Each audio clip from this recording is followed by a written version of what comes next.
زمین سمیٹ دی جاتی ہے. اللہ فرماتے ہیں زمین کو دیکھو افلا ینظرون الی الابل کیف خلقت والی السماء کیف رفعت والی الجبال کیف نصبت والی الارض کیف سطحت. فرمایا دیکھو نا میں نے پہاڑوں کو تمہاری زمین کے لیے میخیں بنا دیا. اگر ہم ٹینٹ باندھتے ہیں تو اس کے لیے قلت کھوستے ہیں ٹینٹ گر نہ جائے.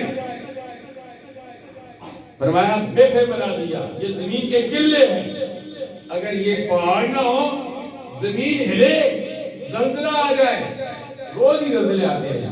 اب سال بعد 6 مہینے بعد زلزلہ آتا ہے تو ہم کام جاتے ہیں استغفار پڑھتے ہیں.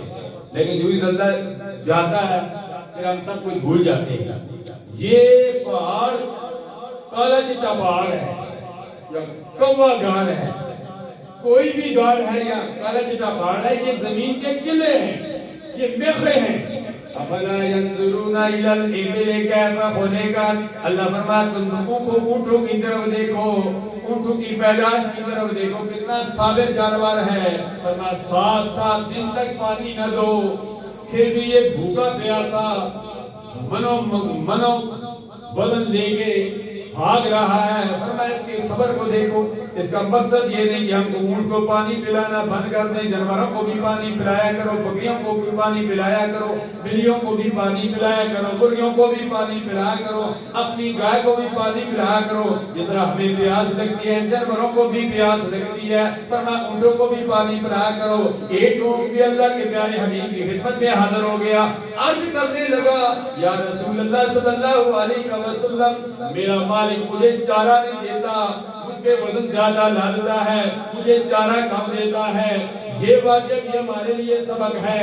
فرمایا گاؤں سے بیلوں سے جنہیں تم دوڑاتے ہو ان اونٹوں سے جن سے تم سواری کرتے جن سے تم فائدہ حاصل کرتے ہو. فرمایا ان بھینسوں سے جن سے تم دودھ لیتے ہو فرمایا ان کا بھی خیال کرو. فرمایا ان کو بھی پانی دو. چیونٹیوں کا بھی خیال کرو. مکھیوں کا بھی خیال کرو. یہ ساری اللہ کی مخلوق ہیں. اللہ کے مخلوق کا خیال کرو گے. ان چڑیوں کا خیال کرو گے. ان چیونٹیوں کا خیال کرو گے. ان پرندوں کا خیال کرو گے. ان حشرات کا خیال کرو گے. تم دنیا میں زمین میں ان کا خیال کرو گے. رب ذوالجلال آسمانوں پر تم پر رحم کرے.